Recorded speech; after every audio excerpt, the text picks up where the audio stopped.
అయ్యేటువంటి పరిస్థితి ఉంది.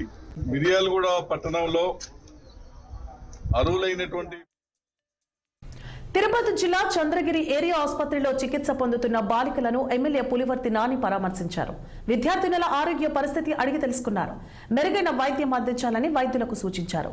ప్రభుత్వ బాలికల పాఠశాలలో కలుషిత ఆహారం తిని విద్యార్థినులు అస్వస్థతకు లోనయ్యారు.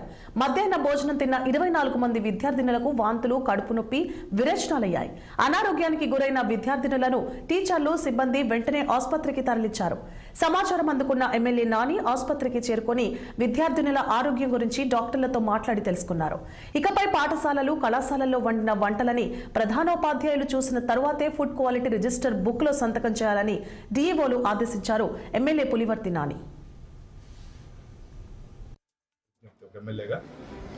ఇక్కడ మన చంద్రగిరి నియోజకవర్గంలో ఉన్న అన్ని కళాశాలలు ఉండొచ్చు, అన్ని స్కూల్స్లో ఉండొచ్చు. ఎవ్రీడే రైస్ కానీ ఇది కూరలు కానీ వండేటట్టు వండక ముందు ఒకసారి చూసేసి ఎవరైతే ఏ హెడ్ మాస్టర్ ఉండొచ్చు, ఏ టీచర్ ఉండొచ్చు సంతకం పెట్టించుకోండి.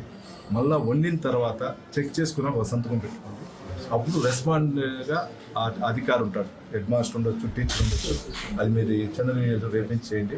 అది చేస్తే నేను కూడా కలెక్టర్ గారి దృష్టికి, పైన మన విద్యాశాఖ మంత్రి నారా లోకేష్ గారి దృష్టికి తీసుకున్నంత అది కానీ వెళ్తే ఆటోమేటిక్గా రెస్పాండ్ మీరు ఉంటారు కాబట్టి ఇంకా జాగ్రత్తగా ఉంటారు కాబట్టి అది చేయాలని దేవుడి దయ వల్ల, కలియుగ వెంకటేశ్వర దయ వల్ల విద్యార్థులకి ఏం కాల చిన్న చిన్న సమస్యతో పోయింది కాబట్టి ఫ్యూచర్లో అది రాకుండా కూడా చూసుకునే బాధ్యత మీరు చూసుకోవడం కూడా ఎంఈఓ గారికి, అదేవిధంగా మీ ద్వారా కళాశాల ఉన్నటువంటి